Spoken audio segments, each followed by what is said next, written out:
సంవత్సరాల తరబడి ఎన్ని మందులు వాడినా మీ మోకాల నొప్పులు తగ్గట్లేదా? ప్రాణ పెయిన్ క్లినిక్ లో అత్యాధునిక చికిత్స. నమస్తే రమ్మగారు. నమస్తే రమ్మగారు, పాతకాలం నాటి స్టోరీ ఏదైనా ఉందా? మంచి కథ. చందమామ కథ చెప్తా. ఓకే. పూర్వం ఒక భార్య భర్త ఉండేవాళ్ళట, రామయ్య రాధమ్మ. చాలా కాలం పిల్లలు పుట్ల వాళ్ళకి. పాపం తీర్థయాత్రలు చేద్దాం, ఏ తీర్థంలో ఏ మహాత్యం ఉందో ఎక్కడైనా పిల్లలు పుడతారనుకున్నారు. ఇప్పట్లాగా 35 ఏళ్ళు వచ్చాక పెళ్ళిళ్ళు కాదు కదా.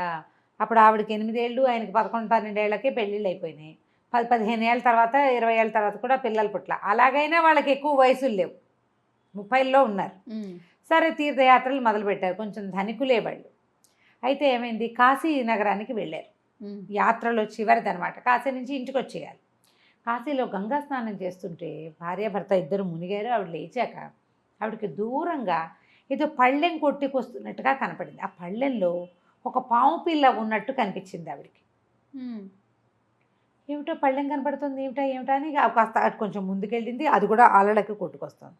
ఆ పళ్ళెం దగ్గరికి వచ్చేసరికల్లా ఆవిడకి ఏం కనపడింది, పాము పిల్ల కాదు, ఏదో తమాషాగా ఉన్న ఒక ఆభరణం. అది ఆభరణమే, నాగాభరణంలాగా ఉంది, అట్లా సర్పంలాగా ఉన్న ఆభరణం.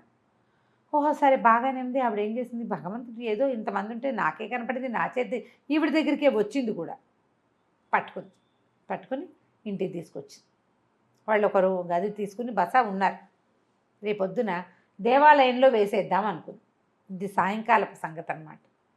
అయితే అది పెట్టి అక్కడ పెట్టుకునేసరికల్లా తెల్లవారేసరికి ఆ బంగార పళ్ళెంలో ఆ ఆభరణం కాస్త ఒక పిల్లాడిగా మారిపోయి ఉంది. ఒక పిల్లవాడు. ఆశ్చర్యపోయారు, ఏమిటి ఇట్లా విచిత్రంగా ఇలా పిల్లవాడు అయిపోయాడు.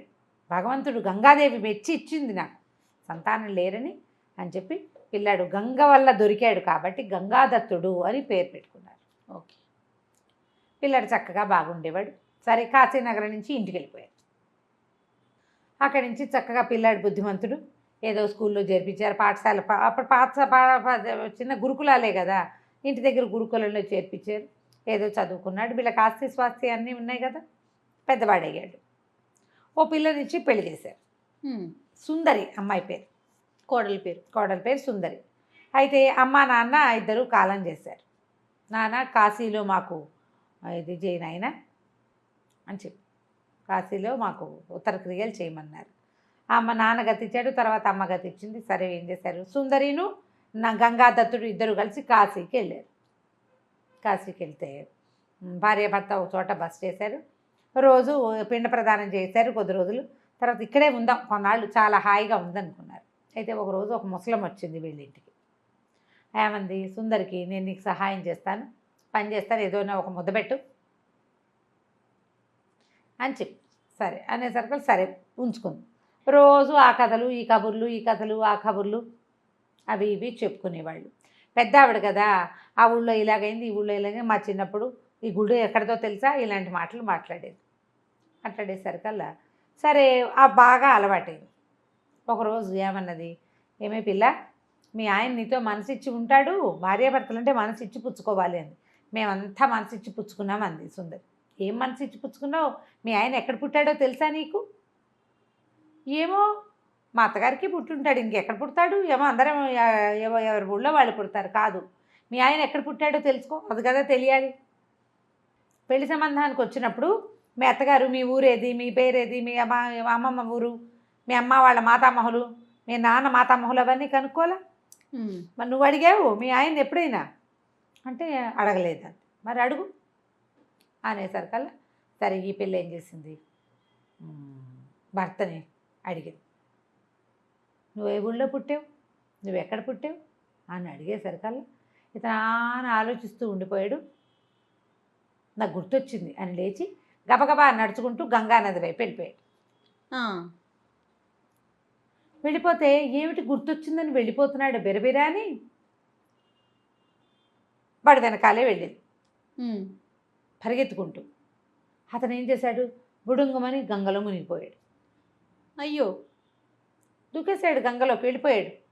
అయితే ఈ మొగుడు వెనకాలే వెళ్ళినటువంటి ఈ అమ్మాయి కూడా అతను ఎక్కడ దూకాడో అక్కడ దూకేసేసింది. దూకేసరికల్లా ఈ అమ్మాయి కిందకి వెళ్ళిపోయింది, వాడు కిందకి వెళ్ళిపోయాడు. ఎక్కడో ఒక పక్కన పడిపోయి ఉంది. చాలాసేపటికి మెలకు వచ్చి చూసుకుంటే అదేదో వేరే లోకంలాగా ఉంది. అదేం లోకమో తెలియలే, తిరుగుతోంది అటు ఇటు. ఆ కుర్రాడు ఏమయ్యాడో దానికి తెలియలే. మగుడు కోసం అటు వెతుక్కుని ఇటు వెతుక్కునేసరికల్లా సరే ఆ ముసలమ్మ కనపడింది ఒక చోట. కనపడితే ఏడ్చింది, మా ఆయన ఎక్కడ పుట్టాడో కనుక్కో అని చంపావు. ఆ కనుక్కుంటే ఆయనేమో గంగలో దూకేసేసాడు, వెనకాల దూకేసా, నేను చచ్చిపోయి స్వర్గానికి చేరానేమో, నువ్వెలా చచ్చిపోయావే అవ్వా అని అడిగింది. నేను చచ్చిపోలేదే పిల్ల, నేను బతికే ఉన్నానంది. నువ్వు బతికే ఉన్నావంటే ఎట్లా బతుకున్నావు? నీళ్ళలో దూకితే బతుకుంటావా? మా ఆయన ఏమైపోయాడు, చచ్చి ఏ స్వర్గం వెళ్ళిపోయాడు, నేను ఈ స్వర్గంలో ఉన్నా, వాడు ఇంకే స్వర్గంకి పోయాడు అని ఏడుస్తుంది. ఏడ్చేసరికల్లా ఆ ముసలమ్మంది, కాదమ్మా కాదు, నువ్వు ఆయన స్వర్గానికి వెళ్ళాల, నువ్వు స్వర్గానికి వెళ్ళాలా, నేను స్వర్గానికి వెళ్ళాలా, అందరం ఒకచోటే ఉన్నాం అని చెప్పి, మీ ఆయన నాగరాజు కుమారుడు. మా నాగరాజుకి భార్యతోటి ఒక్క కుమారుడే కలిగాడు. అయితే పిల్లాడు చచ్చిపోయినట్టు కనపడితే అయితే బ్రహ్మదేవుడు దీనివల్ల ఎండలో పెడితే సూర్యకిరణాలు చూపిస్తే పిల్లవాడు బతుకుతాడని బంగారు పళ్ళెంలో పిల్లాన్ని పెట్టి నా చేతికి ఇచ్చారు. నేనే దాదిని. సరే నేనేం చేశాను, మాకు పాతాళంలో ఎండ ఎట్లా ఉంటుంది, పాతాళానికి సూర్యుడు చేరడు, భూమి మీద ఉంటాడు, సూర్యుడు ఎక్కడ ఉంటాడు, అదే భూమికే ఆ అవకాశం ఉంది, సూర్యుడు అవకాశం. అందుకని ఏం చేశాను, గంగానదిలో నుంచి పైకి వచ్చి అలల మీద పెట్టాను. ఎండ ముదిరేసరికి కంగారు పడి తలదాచుకోవడానికి నీటిలోకి వెళ్ళేసరికల్లా నీటి వరవడికి పళ్ళెం కొట్టుకుపోయింది. ఆ పళ్ళెం వీళ్ళకి దొరికింది. మానవ స్పర్శతోటి పిల్లవాడేమో మానవ రూపాన్ని ధరించేశాడు. పిల్లాడు బతికి వాడు మనిషి అయిపోయాడు. అయితే అసలు రాజుగారు లబోదిబ్బమన్నాడు. ఆవిడ భార్య విపరీతంగా ఏడ్చింది. అయితే మహాముని ఒక ఆయన వచ్చి పిల్లాడు పెద్దవాడయ్యాక అతని జీవితం ఎక్కడ పుట్టాడు అనేది గుర్తు చేస్తే జ్ఞాపకం వస్తుంది, వెనక్కి వస్తాడని చెప్పాడు.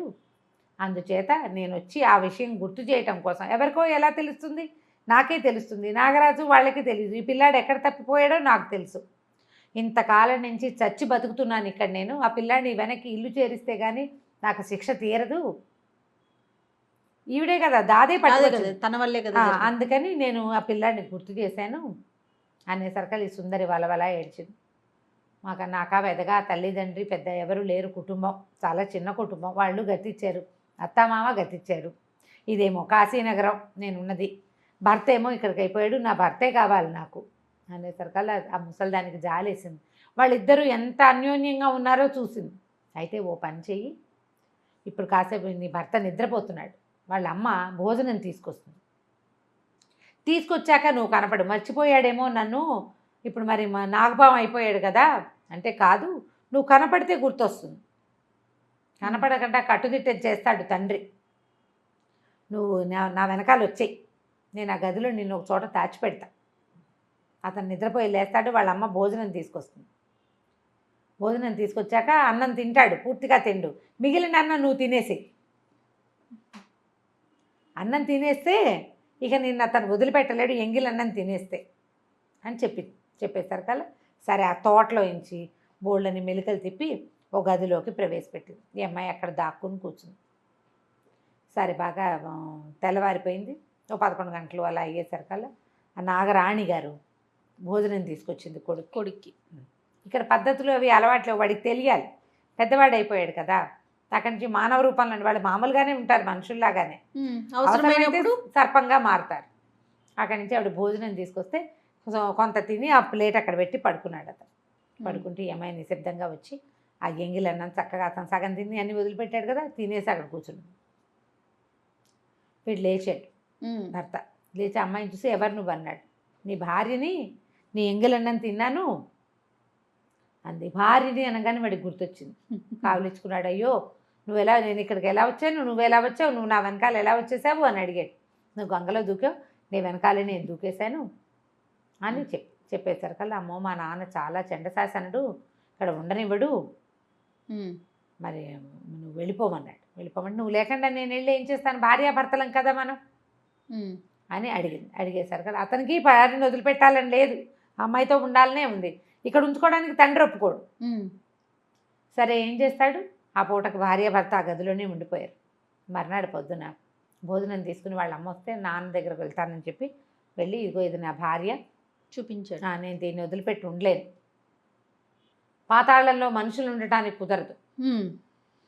సరే ఆయన ఏమన్నాడంటే, ఇక భార్యాభర్తల బంధం ఇంత బలమైంది, అమ్మాయి నీ వెనకాల గంగలో దూకొచ్చేసింది, సరే నువ్వు భూమి మీదకి వెళ్ళిపో, కొడుకుని వెళ్ళిపో, మీ ఇద్దరు హాయిగా మీ దారిని మీరు ఉండండి, కాలం తీరిపోయాక వచ్చేద్దు కానీ అని చెప్పి మళ్ళీ వీళ్ళని గంగలోంచి తేరించి కాశీనగరంలో ప్రత్యక్షం చేయించారు.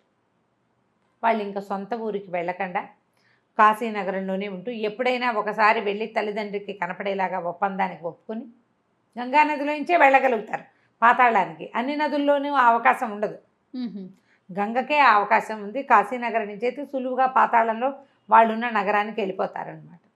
అక్కడే భార్యాభర్త హాయిగా కాశీనగరంలో విశ్వేశ్వరుని సేవించుకుంటూ గంగానది స్నానం చేస్తూ పిల్ల పాపలతో కలకాలం హాయిగా ఉన్నారు. బాగుంది, సింపుల్ అండ్ సూపర్, చాలా బాగుంది. భలే ట్విస్ట్లు ఉన్నాయి రమ్మగారు, అదే కదా, తలుచుకుంటే గుర్తొచ్చేస్తా ఉంది. చాలా బాగుంది. నమస్తే. నమస్తే జీ.